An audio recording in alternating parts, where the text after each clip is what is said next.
전라북도 탄소 특화단지가 소재, 부품, 장비 특화단지로 선정됐습니다. 효성 전주 공장을 중심으로 탄소 산업 집적화가 기대되는데 집중 취재했습니다. 전북 지역 코로나19 신규 확진이 계속되고 있습니다.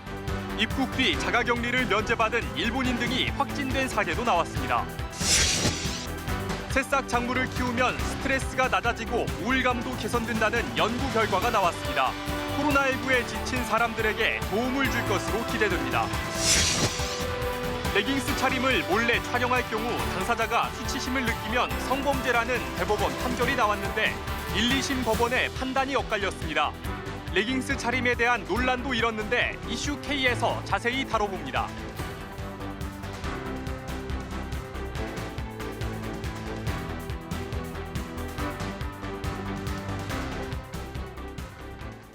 시청자 여러분 안녕하십니까? 전북 7시 뉴스입니다.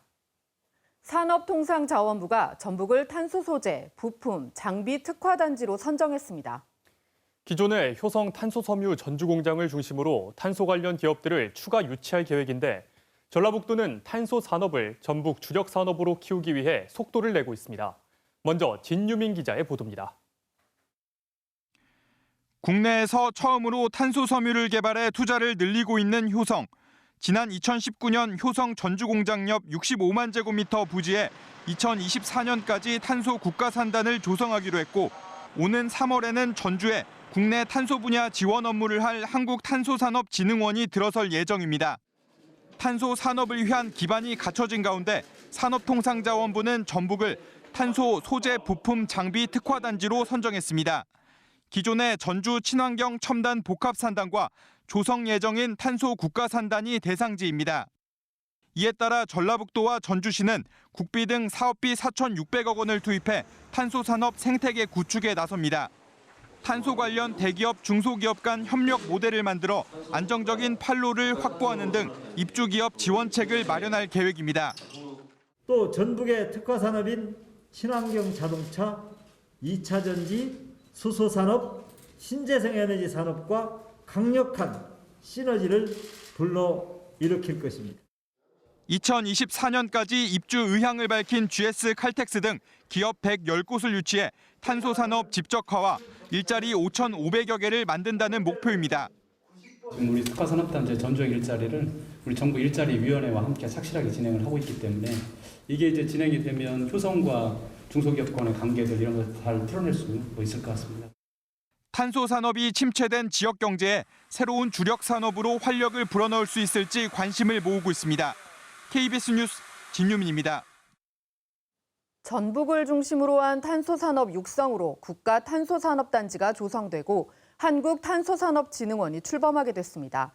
탄소 소재 산업을 활성화하기 위해서는 기반 조성에 이어 시장 수요를 확대하는 일이 무엇보다 중요합니다. 이어서 유진희 기자입니다. 강철보다 10배 이상 강하고 무게는 4분의 1에 불과한 탄소섬유. 기후변화에 대응하고 초경량화를 위해 자동차와 항공우주 등 산업 전반으로 쓰임새가 확대되고 있습니다. 그래핀과 나노튜브도 스마트폰과 디스플레이 시장에서 차세대 탄소 소재로 관심을 받고 있습니다. 이산화탄소 등 배출가스 저감을 위한 경량화 소재, 수소 자동차의 주요 부품으로 사용 중에 있습니다. 디스플레이 등 첨단 분야에서 그 확장성이 기대됩니다. 국내에서 처음으로 탄소섬유 양산에 성공한 효성 공장이 들어선 전주 산업단지. 10여 년 동안 관련 기업이 150여 개로 늘었습니다. 하지만 기업 대부분이 탄소 제품을 일부만 생산하고 있고 50명 미만의 소기업 수준에 머물고 있습니다. 전라북도가 전체 매출액 8조 원을 목표로 했지만 현재 10분의 1 수준에 그치고 있습니다. 승용차 등 완성차를 생산하는 독일 등에서는 차체에 탄소 소재를 적용하는 등 시장을 확대하는 추세지만 국내에서는 이런 선도 기업이 전무합니다. 자동차와 조선 등 제조업에 적용할 수 있는 분야나 의료기기 등 일상생활에 쓸 수 있는 다양한 시장 확대가 이루어지지 않고 있습니다. 소재의 차별화와 핵심 기술이 전 산업에 영향을 끼치는 파급 효과가 굉장히 큽니다. 이게 수요를 감당해주는 수요 기반이 굉장히 중요하다는 거죠. 전북의 탄소 소재 산업이 탄소 섬유를 중심으로 이루어지고 있는 만큼 차세대 소재인 그래핀 등을 연구 개발해 IT 등 정보통신 기술에서 수요를 창출하고 접목하려는 방안을 연계해야 합니다. 탄소 섬유 관련한 복합재 부분에 이제 신생 기업들이나 또 연구 활동이 많이 진행되고 있는데 좀 더 스피드를 내줬으면 하는 바람입니다.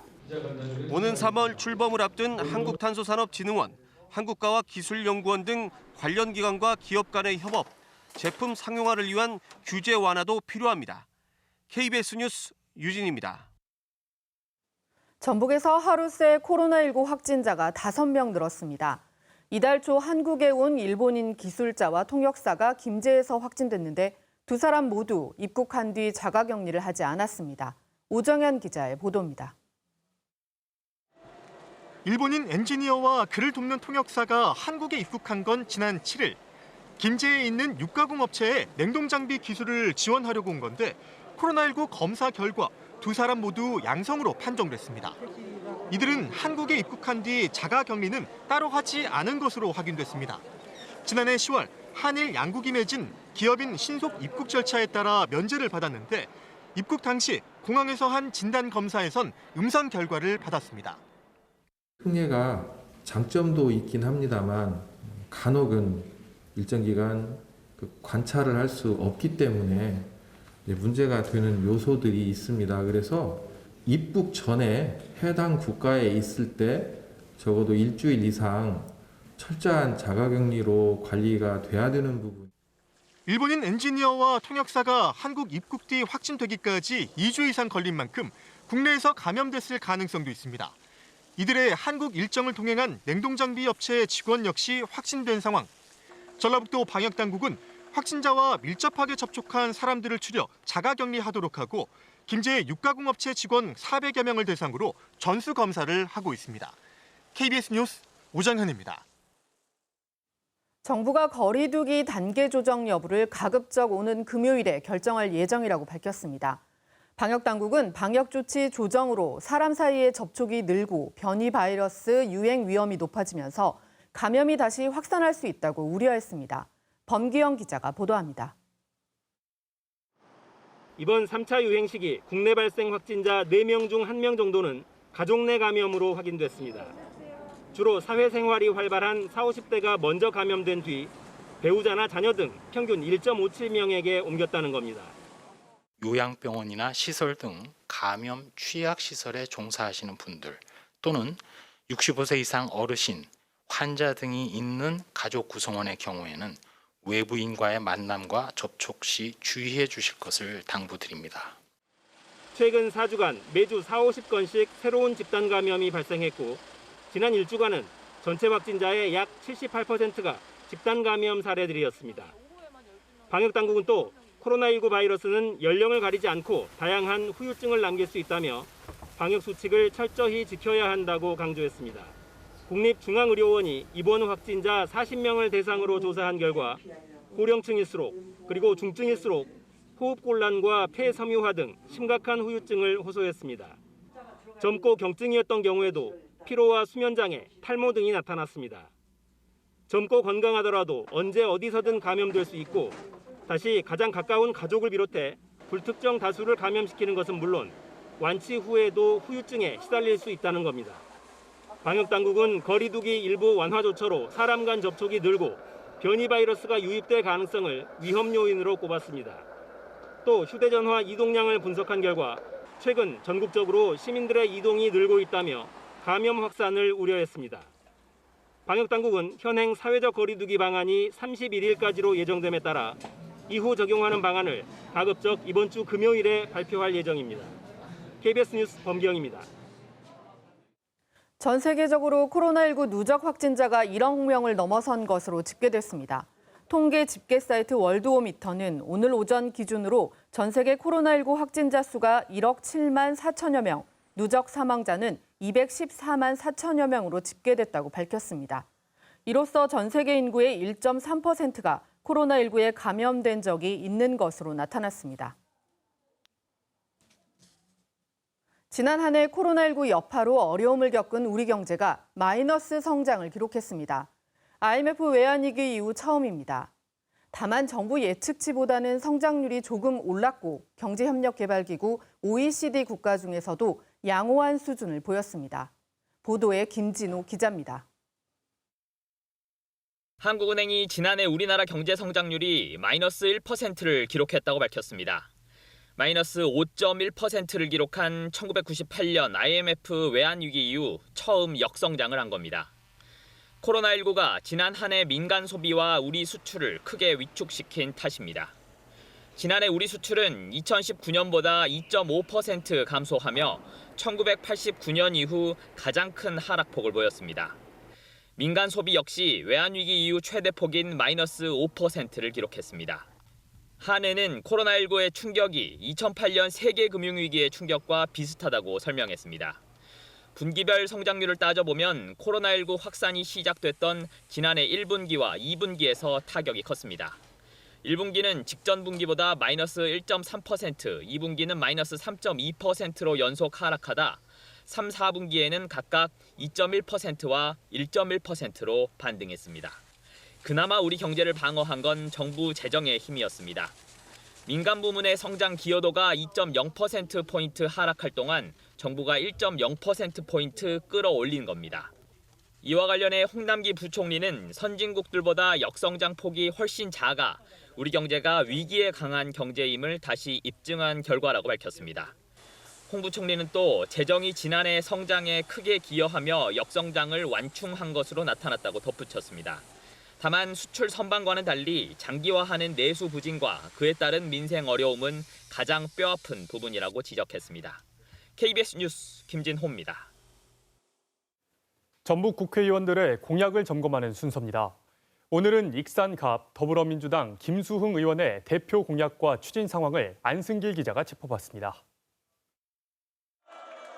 호남 3대 도시 자리마저 위태로운 익산의 재도약을 위해 전북도청 이전을 공약했던 김수흥 의원.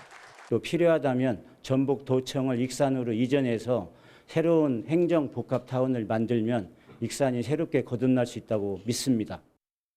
지역 갈등 우려와 실현 가능성을 둘러싼 회의적인 여론에도 전주 쏠림을 극복하겠다며 설득을 약속했지만 전주의 특례시 지정이 사실상 무산되면서 논의조차 시작하지 못한 채 동력을 잃게 됐습니다. 결국 제2청사를 유치한 전남 순천과 경남 진주처럼 익산에 북부청사를 설치하는 안으로 한 발짝 물러섰으나 이마저도 여의치 않습니다. 최근 활발한 초광역화 논의가 전주 완주와 새만금권에 집중돼 있는 데다 송하진 도지사 역시 본격 개발을 앞둔 새만금에 제2청사 건립을 제안했기 때문입니다. 도내 상생발전 차원에서 내린 결단입니다. 새만금에는 새만금청이 있습니다. 거기에 제2청사를 건립한다는 것은 어불성설입니다. 국회 결의안을 내고 KTNG 사장을 국감 증인으로 세운 데 이어 총리 방문으로 장전마을 문제를 공론화했음에도 상처가 아물기까진 갈 길이 멉니다.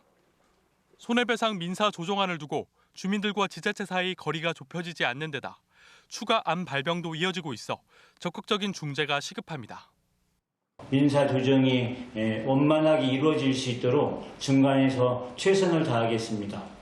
당산 폐석산 문제의 시급한 해결을 위해서 정부가 추진 중인 광역 매립장 설치를 익산시와 협의 중에 있습니다.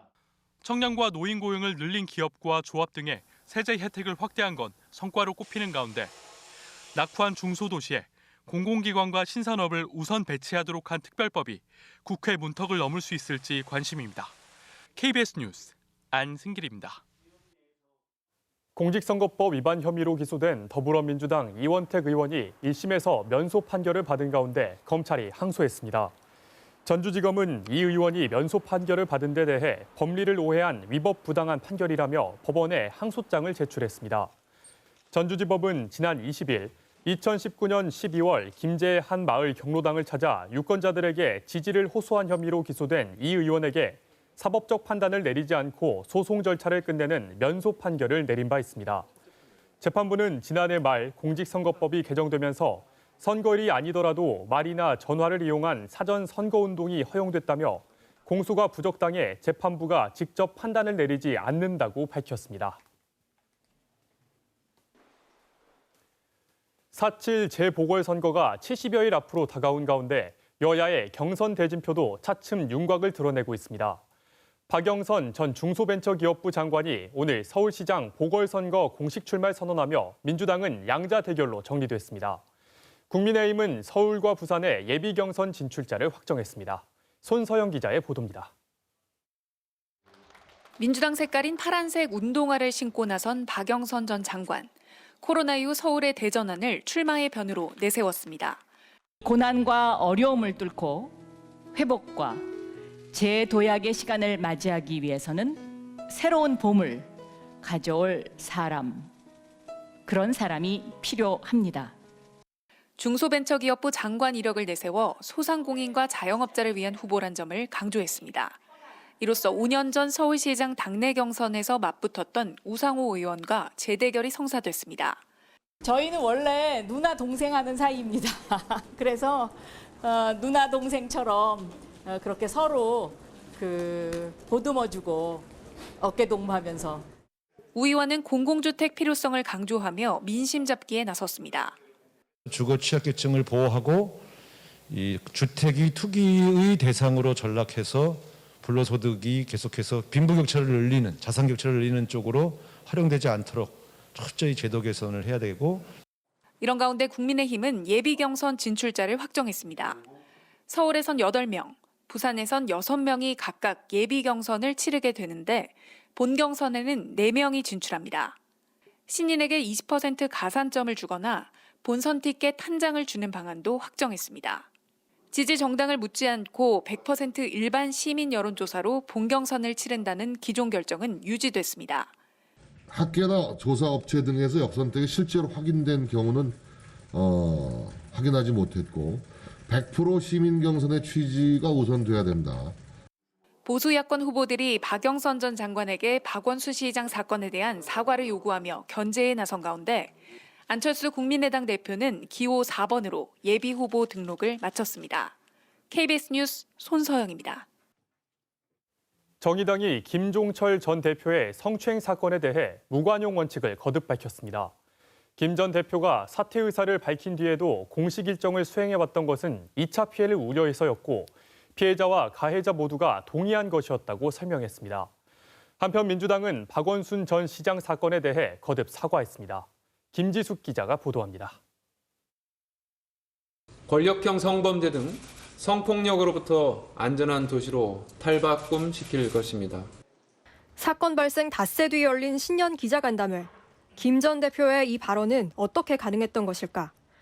사건 발생 사흘 뒤인 18일, 피해자인 장혜영 의원은 배복주 젠더인권본부장에게 피해 사실을 알렸고 이틀에 걸쳐 피해자 조사가 이뤄졌습니다.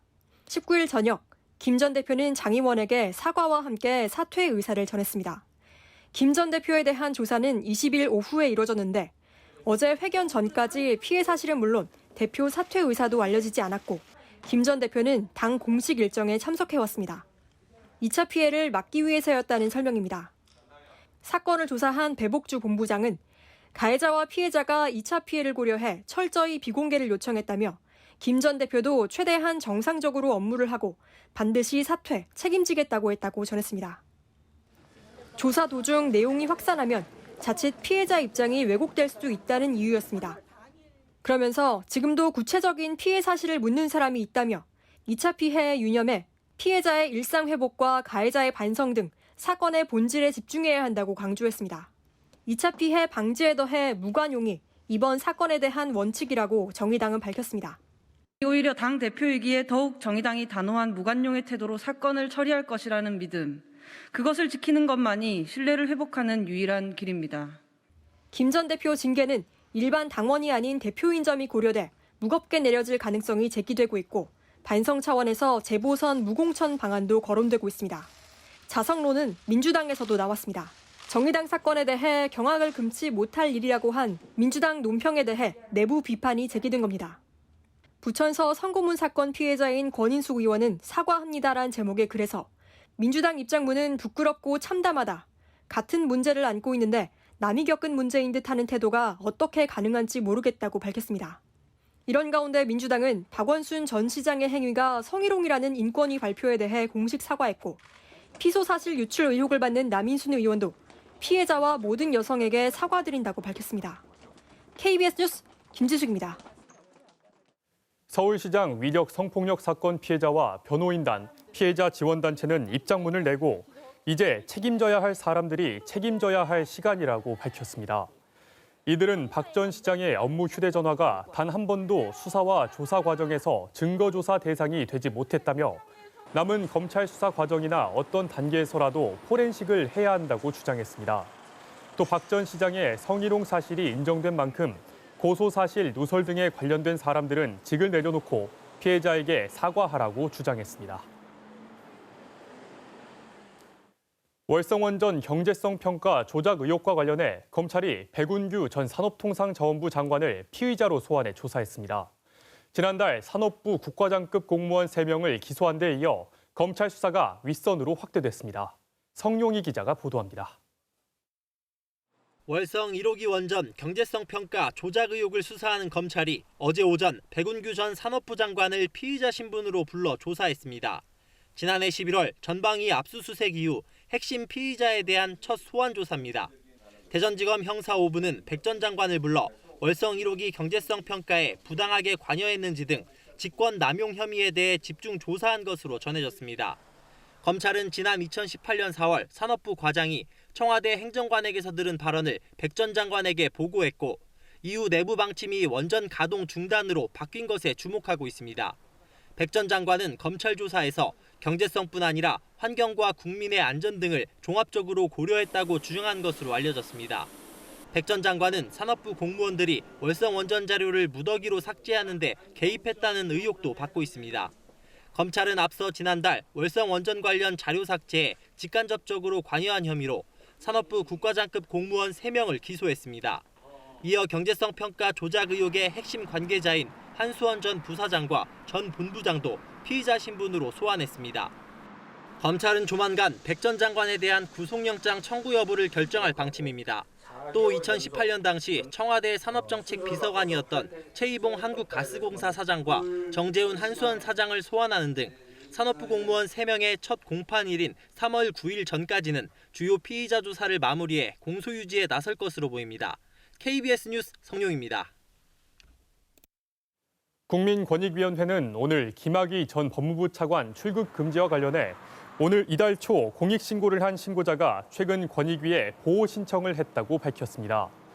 권익위는 현재 신고자 면담 등을 통해 사실관계를 알아보고 있으며 보호 조치와 함께 공수처 수사 의뢰 여부 등을 검토하겠다고 설명했습니다. 신고자는 이달 초 권익위에 김 전 차관 출국 금지 과정에서 위법 행위가 있었다고 신고를 했는데 현재 이 사건은 수원지검이 수사하고 있습니다.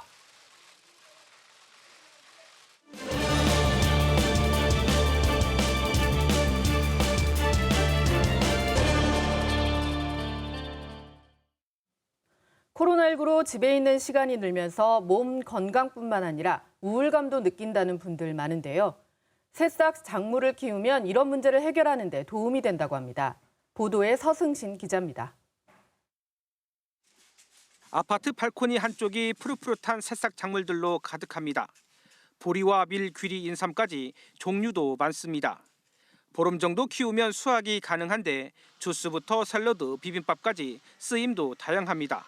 신랑이 이거 아침마다 먹고 나서 요즘에 좀 피로를 덜 느낀다고 이야기를 하더라고요. 제가 혈압이 좀 있거든요. 근데 혈압에도 참 좋은 것 같고. 농촌진흥청 조사 결과 새싹보리와 새싹밀은 폴리코사놀과 사포나린 성분 등이 많아 혈액 속 콜레스테롤을 낮추고 간 기능을 개선합니다. 새싹인상은 뿌리와 잎 줄기를 다 먹을 수 있는 약용 채소로 특히 잎과 줄기에 기능 성분인 사포닌이 많습니다. 새싹 작물에는 종자에는 없는 다양한 영양 성분과 기능성 성분이 풍부하게 함유되어 있습니다. 그래서 요즘과 같은 계절에 섭취하게 되시면 면역력 증가와 기력 회복 등에 도움이 될 것으로 예상됩니다. 새싹 작물은 기르는 재미가 쏠쏠해 심리적 안정도 얻을 수 있습니다. 지난 2015년부터 3년 동안 100여 가족을 대상으로 텃밭 프로그램을 진행했더니 부모들은 스트레스 지표인 코르티솔 농도가 낮아지고 자녀는 우울감이 개선됐습니다. 특히 자녀와 부모가 함께 텃밭을 가꾸면 양육 스트레스는 줄고 공감 수준은 향상됐습니다. 한 작물을 가꾸면서 가족들과 대화하면서 스트레스가 낮아지고 수확하면서 성취감을 느끼면서 우울감도 감소된 것 같습니다. 발코니 같은 여분의 공간만 있으면 손쉽게 키울 수 있는 새싹작물. 코로나19 시대 육체와 정신적 건강을 지키는 소소한 일상으로 주목받고 있습니다. KBS 뉴스 서승시입니다.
피해자가 성적 피해를 당했을 때 느끼는 부끄럽고 창피한 감정뿐만 아니라 분노나 공포, 무기력, 모욕감 등도 성적 수치심 의미에 포함될 수 있다는 취지의 판결입니다.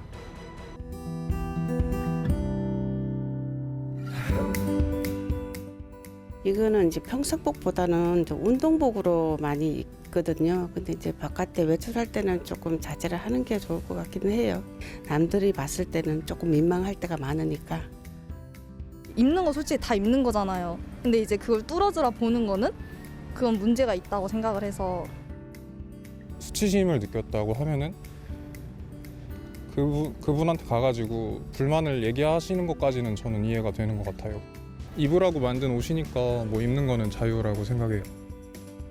이거를 그냥 문화이자 패션으로 봐야지 어떤 성적인 신호로 보거나 그런 거 문제가 있죠. 그건 일종의 하나 패션이고 사회적 문화다. 마치 우리나라의 미니스커트의 역사가 그렇듯이 레깅스도 그런 과정을 거치고 있다.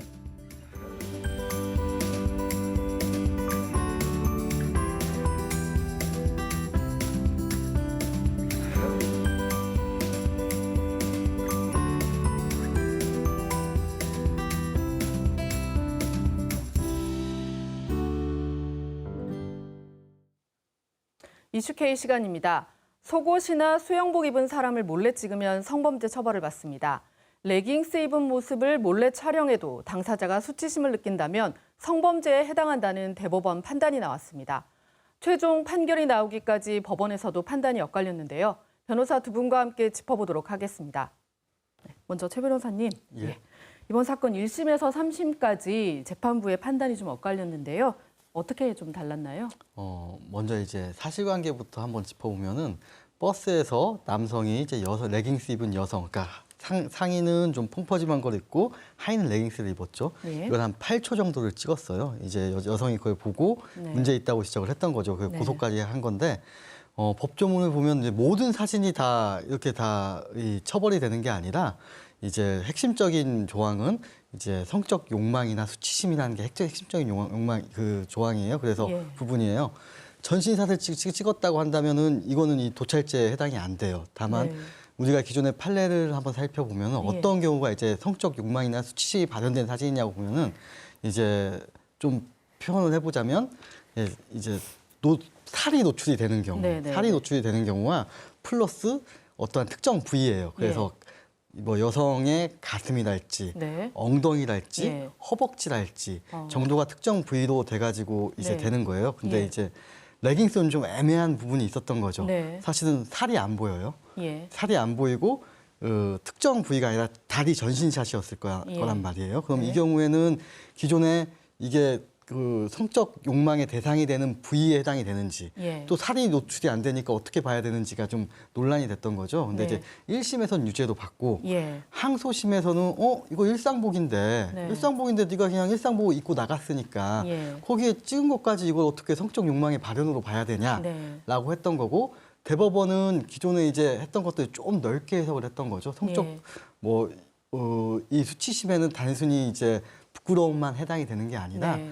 뭐 불쾌감, 뭐 네, 이런 네. 것까지 분노, 공포, 불쾌감도 해당이 네. 되는 거다. 네, 네. 그렇게 봐서 좀 넓게 해석을 해서 봤던 게 예. 이번 판결의 어떤 좀 정리라고 보여질 수 있을 것 같습니다. 예, 박 변호사님 그 대법원 판결 잠깐 간단하게 말씀을 해주셨는데 좀 구체적으로 어떤 의미가 있을까요? 지금 이번에 대법원 판결 같은 경우에는 그러니까 저희 기존에 지금 성적인 자유라는 부분에 대해서 언급이 있었습니다. 예. 지금 카메라 촬영 등 죄에 있어서도 성적 자유나 함부로 촬영을 당하지 않을 자유 침해 부분은 기존의 판례에서도 인정이 됐었는데 예. 이 성적 자유의 내용을 좀 구체적으로 표현을 하셔서 네. 이제 성적 대상화가 되지 않을 자유, 소극적으로 예. 이제 네. 그 부분을 구체적으로 언급을 했고 네. 그래서 실제로 뭐 레깅스를 입고 있었냐, 벗고 있었냐, 노출이 예. 돼 있었냐, 뭐 네. 이런 부분에 이제 포커스가 맞춰진 게 아니고 예. 그게 옷을 입고 있든 레깅스를 입고 있든 어떤 형태이든지 간에 촬영 부위나 촬영 방법 등에 비추어 봤을 때 네, 네. 이게 성적 대상화가 될 수 있다고 볼 수 있는 촬영이면 예. 처벌이 가능하다는 취지가 지금 명시가 되어 있고 네. 그리고 그 부분에 대한 그러니까 보통 표현을 굉장히 불쾌하다, 네. 화가 난다라는 네. 표현도 성적 수치심에 포함이 되는 걸로 네. 판단을 해서 네. 실제로 죄형 법정주의 기준으로 보자면 굉장히 판단 범위가 넓어졌다라고 생각하시면 될 것 같습니다. 예. 그럼 말씀하신 대로 이제 성적 자유 이번 판결이 좀 핵심이었는데 네네. 레깅스가 아니더라도 그러면 일상복을 입고 몰래 촬영을 당하고 또 수치심을 느꼈다면 이건 역시 그러면 처벌을 받을 수 있다는 얘기인가요? 그러니까 그 일상복의 기준이라는 게 말 그대로 이제 그 찍는 부위나 어떤 찍는 방법 같은 것, 이번 같은 경우에도 어떤 네. 식으로 표현을 하셨냐면 예. 촬영된 부위가 사실 엉덩이 부위 부분이었고 예. 그리고 그 중심으로 이제 촬영이 이루어졌기 때문에 성적 예. 대상화가 됐다고 볼 수 있다라고 판단을 했어요. 예. 근데 일반 평상복을 입었을 때 말 그대로 뭐 엄청 두꺼운 겨울 외투를 입고 있는 모습을 찍은 걸 가지고 뭐라고 얘기하지는 않을 거고 네. 일종의 신체적인 부분에 있어서 어느 정도 의도가 보이는 그런 네. 사진이라면 사실 위험성이 상당히 크다고 볼 수 있겠죠. 그게 일상복이라고 하더라도. 그러니까 지금의 논쟁의 핵심은 레깅스를 입고 있는 사람을 찍었느냐 안 찍었느냐의 문제는 사실 아니라는 거를 좀 알아주셨으면 예. 좋겠습니다. 예. 네. 또 그러면 궁금한 게 조 변호사님, 그러니까 불법 촬영은 이제 불법 촬영인데 촬영이 아니더라도 그러면 몰래 훔쳐봤을 때 어떤 상대가 성적 수치심을 느꼈다면 이것 역시 좀 처벌을 받을 수 있는 문제인 건가요? 그건 좀 별개, 그러니까 예. 단순히 훔쳐보는 거는 네네네. 좀 별개의 문제일 것 같고요. 예, 예. 아마 이제 촬영인데 뭐 전신샷이거나 네네. 성적인 것과 관련이 없을 때는 예. 아마 지금 성적 수치심과 욕망과는 관련이 없다라는 이런 경우 흔히 있는 거죠. 기자가 전체 뭐 대중을 네, 찍는 네. 사진이라든가 네. 지나가는 사람을 찍는 사진이라든가 그럼 여성일 수도 있잖아요. 네. 그건 단순히 여성이라고 해서 범죄가 되는 건 아니고 네. 이제 특히 내가 성적으로 저 사람을 생각했기 때문에 찍었느냐가 사실은 예. 관건인 거고 그 사진에 그게 드러나는지가 관건인 거거든요. 네. 그래서 아마 이제 그렇지 않은 일반적인 사진인 경우에는 이제 이 성폭력 처벌법에 따른 처벌 대상은 아니고 네. 그리고 이게 이제 초상권 침해로도 연결이 될 수 있는데 네, 네. 이제 초상권 침해라는 거는 사실은 이제 민사적으로 봤을 때는 영리 행위를 했을 때거든요. 이걸 네. 내가 그 사람을 뭐 어디 광고 모델로 갑자기 네. 몰래 찍어놓고 사용한다든지. 예. 근데 그런 경우 아니라면 크게 어떠한 처벌이나 민사상 어떠한 책임을 지는 경우는 없을 겁니다. 예.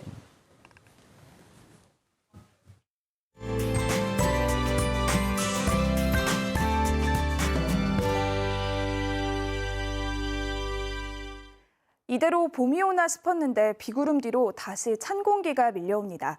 내일 아침 영도 안팎으로 떨어져 쌀쌀하겠는데요. 또 오늘 밤까지 내리는 비로 인해서 대기가 습합니다. 내일 아침까지는 짙은 안개가 끼는 곳이 있어 교통안전에 유의하셔야겠습니다. 모레 낮부터는 날씨가 급변하겠습니다. 북쪽을 지나는 기압골의 영향으로 전국에 강한 눈보라가 몰아칠 텐데요. 눈은 비나 진눈깨비 형태로 내리다가 기온이 떨어지면서 눈으로 내리는 곳이 많겠습니다. 또 곳에 따라서 적설량의 차가 크겠습니다. 미리 대비를 철저히 해주셔야겠습니다. 내일은 가끔 구름만 지나는 가운데 미세먼지 농도는 보통 수준이 예상됩니다. 아침 기온은 영도 안팎으로 오늘보다 3도에서 5도가량 낮겠고요. 낮에는 햇볕이 내리쬐면서 오늘과 비슷한 기온이 예상됩니다. 동부 내륙의 아침 기온은 대부분 영하 3도 안팎으로 쌀쌀하겠습니다.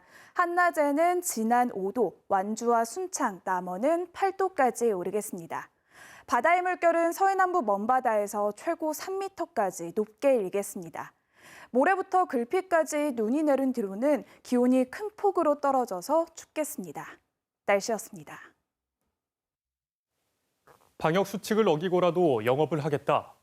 한계에 다다른 자영업자들의 외침에 정부도 손실보상 방안을 검토하고 있습니다.